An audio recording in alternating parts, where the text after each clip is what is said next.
Hello students, आप पढ़ रहे हैं कैल्शियम के यौगिक के बारे में। आइए देखते हैं अगला कंपाउंड जो है कैल्शियम का, वो है आपका कैल्शियम सल्फेट। कैल्शियम सल्फेट जिसे प्लास्टर ऑफ पेरिस भी कहा जाता है, जिसका फार्मूला होता है CSO4.12H2O। Calcium sulphate plaster of Paris जिसे POP कहते हैं, फार्मूला है आपका CSO4.12H2O। यह कैल्शियम सल्फेट का अर्ध हाइड्रेट होता है। कैल्शियम सल्फेट का अर्ध हाइड्रेट जो होता है, जिसे प्लास्टर ऑफ पेरिस कहते हैं, जिसे जिप्सम को 393 केल्विन पर गर्म करके प्राप्त किया जाता है। प्लास्टर ऑफ पेरिस को किसे बनाया जाता है, तो इसको जिप्सम अर्थात CSO4.2H2O को 393 केल्विन पर गर्म करके प्राप्त किया जाता है। समीकरण देखें, 2CSO4.2H2O गर्म करेंगे इसको 393 केल्विन पर, बनेगा आपका 2CSO4.H2O प्लस H2O। ठीक है, इस तरह से आपका प्लास्टर ऑफ पेरिस तैयार होगा। तो यह कैल्शियम सल्फेट का अर्ध हाइड्रेट होता है, जिसे जिप्सम को 393 केल्विन पर गर्म करके प्राप्त किया जाता है। 393 केल्विन से उच्च ताप पर 393 केल्विन से उच्च ताप पर क्रिस्टलीय जल नहीं बचता है और शुष्क कैल्शियम सल्फेट बन जाता है। ठीक है, अगर 393 केल्विन से उच्च ताप होगा तो इससे जो .H2O आप देख रहे हैं वह क्रिस्टलीय जल नहीं बचेगा और शुष्क कैल्शियम सल्फेट बन जाएगा, CSO4 बन जाएगा, और इसे मृत तापित प्लास्टर कहा जाता है, डेड बॉन्ड प्लास्टर कहा जाता है। ठीक है, जल के साथ जमने की इसकी विशेष प्रकृति होती है।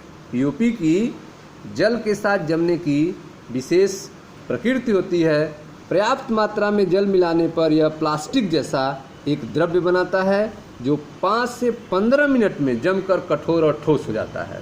ठीक है, जल के साथ जमने की इसकी विशेष प्रकृति होती है।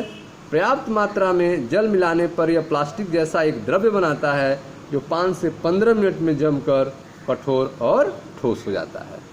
ठीक है, आप पढ़ रहे हैं प्लास्टर ऑफ पेरिस के बारे में, कैल्शियम सल्फेट के बारे में, जिसका सूत्र है CSO4.12H2O। प्लास्टर ऑफ पेरिस होता क्या है? यह कैल्शियम सल्फेट का अर्ध हाइड्रेट होता है, जिसे जिप्सम को 393 केल्विन पर गर्म करके प्राप्त किया जाता है। ठीक है, समीकरण आप देख सकते हैं, 2CSO4.2H2O गर्म करेंगे 2CSO4.H2O प्राप्त होगा प्लस 3H2O। अगर 393 केल्विन से उच्च ताप हो जाए तब क्रिस्टलीय जल नहीं बचता है, .H2O वाला जल भी अलग हो जाता है और शुष्क कैल्शियम सल्फेट बनता है, जिसे मृत तापित प्लास्टर कहा जाता है, डेड बॉन्ड प्लास्टर कहा जाता है। जल के साथ जमने की इसकी विशेष प्रकृति होती है। पर्याप्त मात्रा में जल मिलाने पर यह प्लास्टिक जैसा एक द्रव्य बनाता है, जो 5 से 15 मिनट में जमकर कठोर और ठोस हो जाता है। इसका यूज क्या है? तो प्लास्टर ऑफ पेरिस का बृहत मात्रा में उपयोग जो है भवन निर्माण उद्योग के साथ साथ टूटी हुई हड्डियों के प्लास्टर में भी होता है। इसका उपयोग दंत चिकित्सा, अलंकरण कार्य और मूर्तियों एवं अर्ध प्रतिमाओं को बनाने में भी होता है। ठीक है, तो आप देख रहे हैं कि प्लास्टर ऑफ पेरिस का बृहत उपयोग जो है भवन निर्माण उद्योग के साथ साथ टूटी हुई हड्डियों के प्लास्टर में भी होता है। इसका उपयोग दंत चिकित्सा, अलंकरण कार्य और मूर्तियों तथा अर्ध प्रतिमाओं के बनाने में भी होता है। ठीक है स्टूडेंट्स, तो यह था आपका प्लास्टर ऑफ पेरिस के बारे में। Thank you.